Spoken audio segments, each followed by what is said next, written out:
জন্মগত সমস্যা, যেটা না না কোনো সমস্যা বলিনি, কিন্তু আমার একটা প্রশ্ন আপনার কাছে রয়েছে। না না সমস্যা বলিনি, আপনি বলছেন যে একটা সমস্যা বলিনি। আপনি যেভাবে ভাবেন 70 বছরের একজন মানুষ এইভাবে ভাবে না। হ্যাঁ ঠিক, আপনার হাতে যে ফোনটা আছে আজ থেকে 40 বছর আগে এই ফোনটা ছিল না। আমার প্রশ্ন হচ্ছে যে বা যারা এই পোস্টারগুলো লিখেছে কম বয়সী হলেও তারা তো যাদবপুর বিশ্ববিদ্যালয়ের ছাত্র, সেটা অন্য কোনো বিশ্ববিদ্যালয়ে কেন ঘটে না? যাদবপুর বিশ্ববিদ্যালয়ে কেন আজাদ কাশ্মীর পোস্টারটা লেখা হলো? আবার আপনি একটু আগে এক প্রশ্ন করেছেন, আপনি আর বাংলা ওই কারণের জন্য এটা বলা হচ্ছে, বুঝেছেন? যে এই কারণে বলা হচ্ছে আপনারা হিন্দু মুসলমান ছাড়া এই চ্যানেলের কোনো কাজ নেই, মানুষকে ডিভাইড করতে হবে। এত আন্দোলন হচ্ছে, তার মূল কথা হচ্ছে গণতন্ত্র থাকবে কি থাকবে না, পশ্চিমবাংলার কলেজগুলোতে নির্বাচন হবে কি হবে না, এটা হচ্ছে মূল ব্যাপার।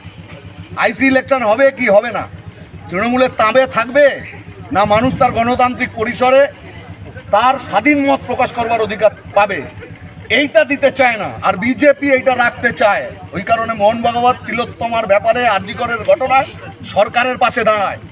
এই কারণে অভিষেক বন্দ্যোপাধ্যায় জনৈক হয়, তার বাবার নামও থাকে না, ঠিকানাও থাকে না, ওটা আমন্ত্রণ পত্র বিজেপিতে আসো।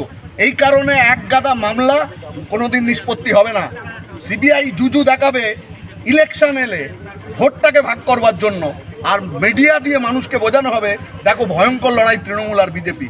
এখন বেকায়দায় যখনই পড়ে তৃণমূল, বিজেপি তাকে বাঁচানোর চেষ্টা করে। যাদবপুরে বেকায়দায় এই কারণের জন্য এখন কাশ্মীর, এখন দেশদ্রোহী। আপনি কি মনে করেন নাকি আপনার বয়সী ছেলেমেয়েরা ওখানে পড়াশুনো করে? আমাদের কৃতি সন্তানরা সব দেশদ্রোহী? কে দেশপ্রেমিক? শুভেন্দু অধিকারী দেশপ্রেমিক? অভিষেক বন্দ্যোপাধ্যায় দেশপ্রেমিক? এত মাফিয়া রাজত্ব চালাচ্ছে, দাঙ্গা হাঙ্গামা বাড়ানোর মতো প্ররোচনামূলক কথা বলে যাচ্ছে প্রত্যেকটা দিন। সমস্ত চুরি জোচ্চুরি দুর্নীতি যেদিন শুরু করেছিল শুভেন্দু ছিল এক জায়গায়, এরা সব মিলে পাপ করেছে। আজকে কেউ মমতাকে দোষী সাব্যস্ত করবার পরে জেল খেটে বেরিয়ে এসে আজকে মমতা বন্দ্যোপাধ্যায় গুণগান গাইছে, আর কেউ বিজেপিতে গিয়ে মমতা বন্দ্যোপাধ্যায়ের গভর্নমেন্টকে টেকানোর দায়িত্ব নিয়েছে। যে এরা যাদবপুরকে মানুষের কাছে ঘৃণার জায়গা তৈরি করতে চায়।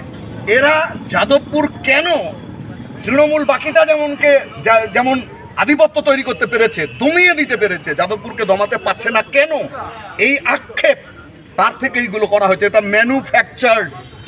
ওখানে যে বিভাজনের সুর তোলা হচ্ছে, চেষ্টা করা হচ্ছে, দেশদ্রোহিতার তকমা দেওয়ার চেষ্টা করা হচ্ছে, এগুলো শাসক দুই দলকে সাহায্য করবার মতো আমার ধারণায় এটাও হয়তো কোনোভাবে তৈরি করা হয়েছে যাতে যাদবপুরের মূল আন্দোলন থেকে মানুষের দৃষ্টি ঘুরিয়ে দেওয়া যায়।